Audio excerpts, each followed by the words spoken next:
Salut à tous, eh bien bienvenue dans la cuisine de Sam. Ça fait un petit moment qu'on s'était pas vu, vacances oblige, n'empêche qu'on est au mois de septembre et le soleil est toujours aussi resplendissant. En tout cas je suis ravi de vous revoir. Pour notre retour, enfin pour le mien, pour nos retrouvailles je vais dire, on va vous faire ensemble aujourd'hui une recette espagnole. Allez, j'en ai assez dit, la paella.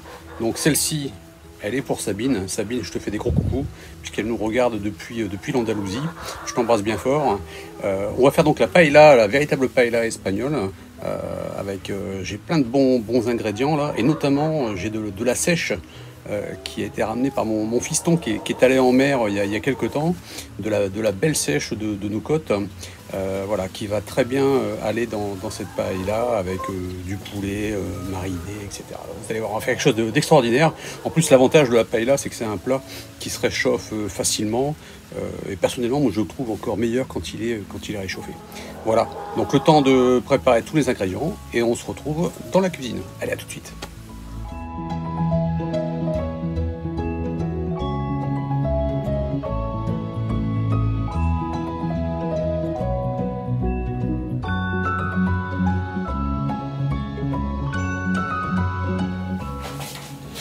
Voilà, donc c'est parti, on y va, donc on reprend les bonnes habitudes, un petit check des ingrédients. Il y en a pas mal, vous avez vu, c'est assez coloré, c'est joli, ça sera comme ça à la fin. Alors, on y va, les crevettes, des crevettes bouquets qu'on va décortiquer. Alors là, la quantité, c'est suivant la quantité que vous voulez mettre, hein. Là, il n'y a pas de règle, il n'y a pas de volume, je veux dire, c'est comme vous le souhaitez. Des moules décortiqués. Alors ce que je fais généralement, c'est que vous voyez les crevettes décortiquées, les moules, je retire la coquille également. Alors il y en a qui font des plats avec les crevettes entières, les moules avec les coques, etc. Bon, c'est toujours un petit peu plus, c'est sympa, mais c'est toujours un petit peu plus ennuyeux lors de la dégustation.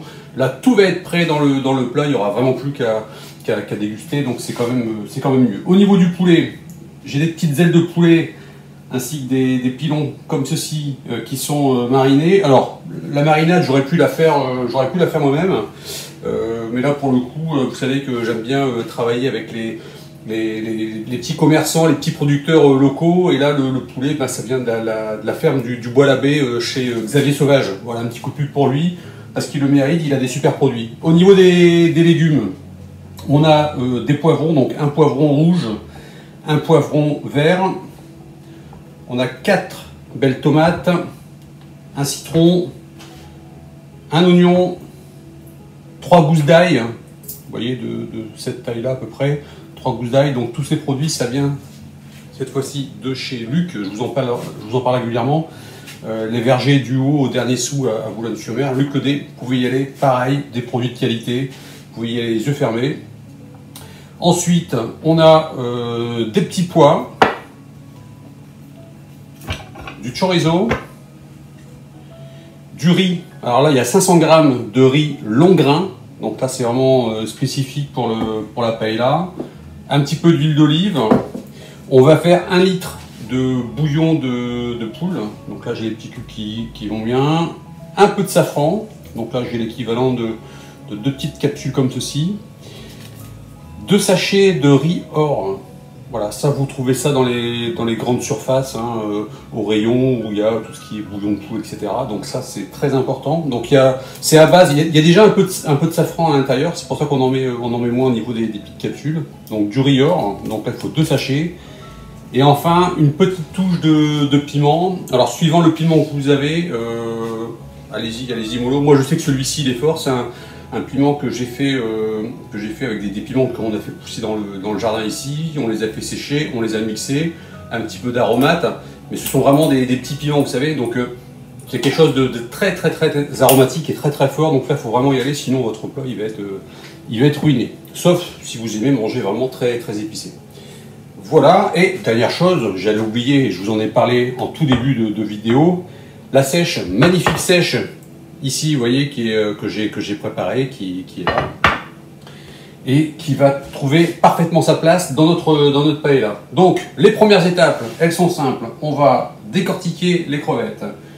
On va faire revenir notre poulet. Voilà, pour le coup, je vais faire ça au grill, hein, sur un petit barbecue. Si vous pouvez le faire également à la plancha, si vous avez une plancha. faut que ce soit un petit peu doré, un petit peu croustillant, comme si vous faisiez un barbecue en fait. Ça va donner un petit côté craquant à la paella qui va être sympa. Donc ça au barbecue. Et puis la sèche, on va la découper en bâtonnets et on va la faire revenir avec un petit peu d'huile d'olive dans une poêle, juste pour qu'elle cuise. Donc là c'est 7-8 minutes dans une poêle, vous mélangez bien, vous retournez. De toute façon vous voyez après ça va devenir translucide, beaucoup plus tendre.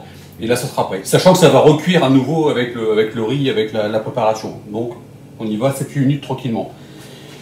On va également découper notre chorizo et on va découper, alors soit en lamelles, soit en cubes, sans oublier de retirer les petites graines qui sont à l'intérieur, sinon c'est pas très digeste. On va découper nos 2 poivrons, ainsi que l'oignon et l'ail. Bon, ça fait quand même beaucoup de choses.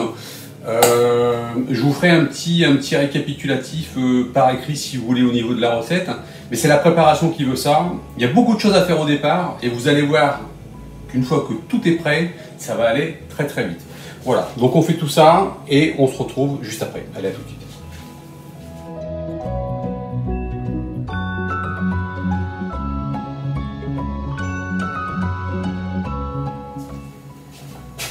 Connaissez-vous l'origine du mot paella? Alors la paella c'est un plat qui vient d'Espagne, ça vous le savez, de Valence plus précisément, et dans la langue, ce qu'on appelle le valencien, la paella signifie poêle, en fait tout simplement la poêle à frire qu'on utilise pour préparer cette recette. Alors c'est une recette emblématique d'Espagne qui remonte au XVIIIe siècle, mais qui n'a pas été connue tout de suite, c'est bien après. Après la fin de la guerre civile espagnole en 1939, que le général Franco, pour relancer l'activité du pays et notamment du tourisme, a décidé de faire de la paella le plat emblématique de l'Espagne, pour plusieurs raisons. La première, c'est que le riz est peu coûteux, donc ça tombe bien, puisque les fonds, les finances de l'Espagne n'étaient pas au mieux. Donc le riz peu coûteux. Et puis deuxièmement, vous avez les couleurs, le poivron rouge ainsi que les tomates donc pour leur couleur, et le safran pour la couleur jaune, donc rouge et jaune, qui rappelait la couleur du drapeau espagnol. Voilà, toute l'histoire de la paella. Donc nous on en est où? Alors, vous avez vu sur les vidéos, la sèche est prête, donc elle a été poêlée. Notre poulet, il est grillé également, il est passé sur le barbecue. Les petits légumes, on a tout préparé. Donc les poivrons sont coupés. Donc là, j'ai choisi la version petit cube. Les tomates, on les a pelées. Je vous rappelle la technique. On plonge quelques instants les tomates dans de l'eau bouillante. On fait une petite incision sur le dessus. Et ensuite, la peau s'enlève toute seule. Il n'y a pas d'effort. Donc là, qu'est-ce qu'on va faire? On va prendre une poêle, on va venir y mettre un filet d'huile d'olive, on va y mettre dedans l'oignon haché, l'ail écrasé, donc oignon et ail, et on va venir y mettre notre riz, que l'on va bien mélanger, avec une spatule en bois, jusqu'à temps qu'il devienne translucide.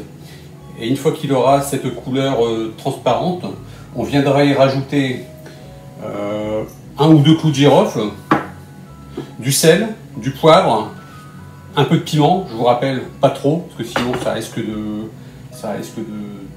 détruire le plat. On viendra y mettre nos tomates, notre poivron, et on va laisser mijoter pendant 10 minutes. Alors il y a des ingrédients qui ne vont pas être intégrés tout de suite à la paella parce que trop fragiles. C'est notamment le cas des moules, qu'on mettra vraiment tout à la fin. C'est le cas également des crevettes, qui cuisent très vite, qu'on mettra également à la fin, sinon elles vont se ramollir et elles vont perdre de leur texture. Tout comme le chorizo, donc il est prêt, il est découpé, donc là on va le mettre dans une petite boîte, un tupperware qu'on va réserver au frais et qu'on viendra mettre tout à la fin. Voilà, donc là on y va pour la petite poêlée et on se retrouve juste après. Allez, à tout de suite.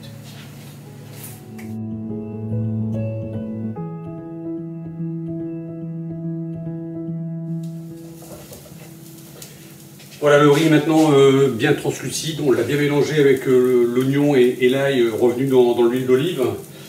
J'ai préparé mon litre de bouillon de poule, donc simple, 1 litre d'eau, les deux tablettes de bouillon de poule, auquel j'ai rajouté mes 2 sachets de riz or, que je vous ai présenté tout à l'heure.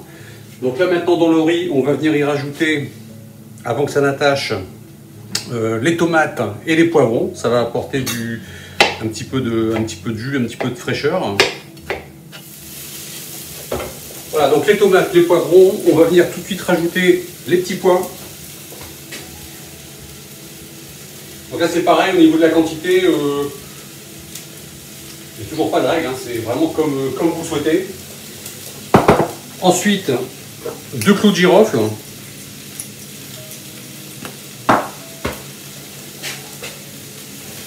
On va saler, on va poivrer.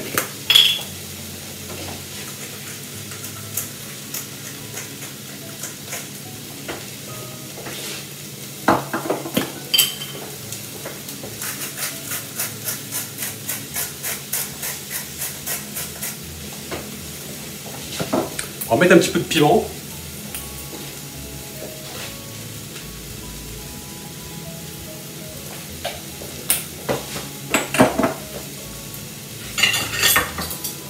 On peut tout de suite venir y rajouter la sèche, puisque là, si ça cuit un petit peu plus longtemps, c'est pas grave, au contraire.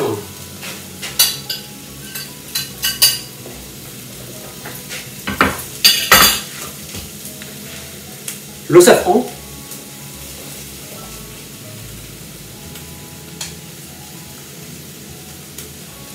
Donc là, on va mélanger un bon coup tout ça.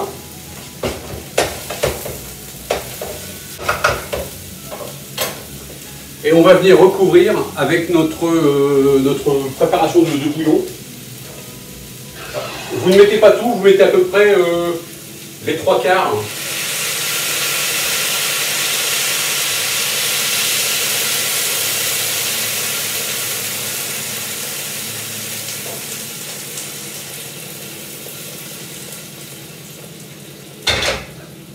Voilà, donc à peu près les 3/4 pour que ça vienne recouvrir notre plat. Et là, vous mettez le gaz à feu doux et vous laissez faire. Hein, et le riz va venir absorber le jus et va cuire naturellement. Donc là, on surveille au niveau de la cuisson. Quand il n'y a quasiment plus de jus, on n'attend pas la dernière minute, sinon le riz risque d'attacher. On coupe le gaz et on se retrouve juste à ce moment-là pour la suite de la recette. Allez, à tout de suite.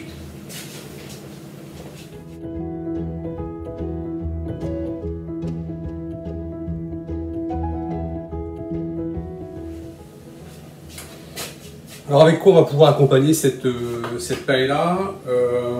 Voilà, on va pas faire preuve de trop d'originalité, sauf que on peut partir sur ce qu'on aime. C'est-à-dire qu'on peut partir sur du rouge. Alors si vous partez sur du rouge, privilégiez un Corbière, un Minervois ou un Coteau du Languedoc. Ça ira très bien. Si vous préférez le blanc, ça peut très bien se faire aussi. Partez plutôt soit sur un Bourgogne blanc ou un Pinot blanc. Ça pourrait très bien aller aussi. Et si vous préférez le rosé, là on va privilégier un rosé de Bordeaux.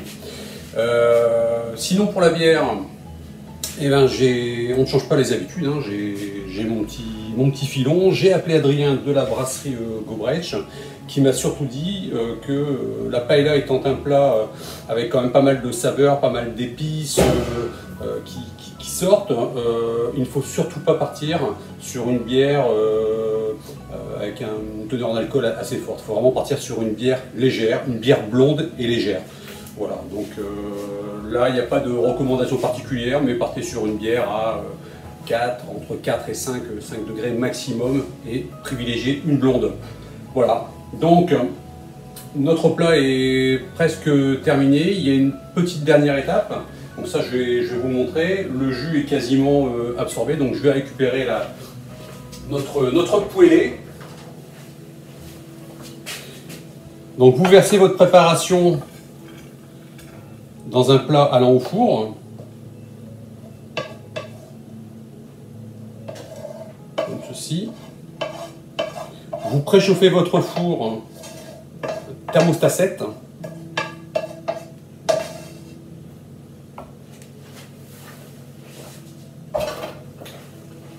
On va venir ajouter notre poulet. Alors, ce qu'on peut faire, c'est bien répartir le riz comme ceci. on vient rajouter notre poulet. Donc là, vous essayez de le répartir.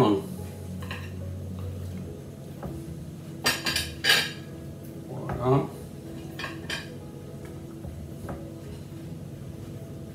Impeccable.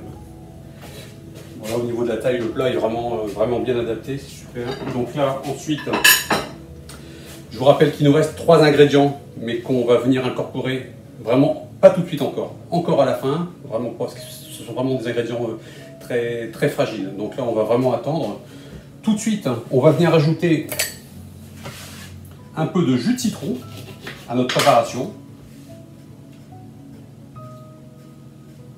Donc là, je suis parti sur un citron jaune, mais si vous avez une préférence ou si vous n'avez que ça sous la main, du citron vert, ça fait très bien l'affaire également.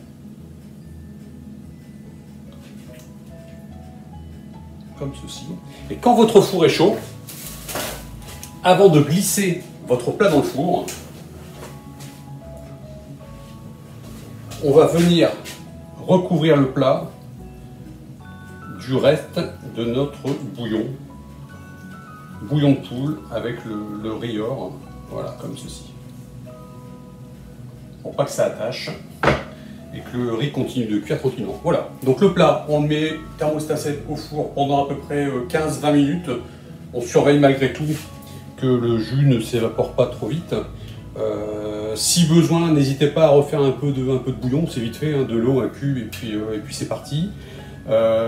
Et puis dans 20 minutes, on sortira le plat, et c'est seulement à ce moment-là qu'on viendra rajouter nos 3 ingrédients, crevettes, moules et chorizo, et on remettra au four pour une dernière cuisson à peu près 5 minutes avant de passer à table. Voilà, je remets dans le four, et je vous dis à tout de suite pour la phase finale. Allez, à tout de suite.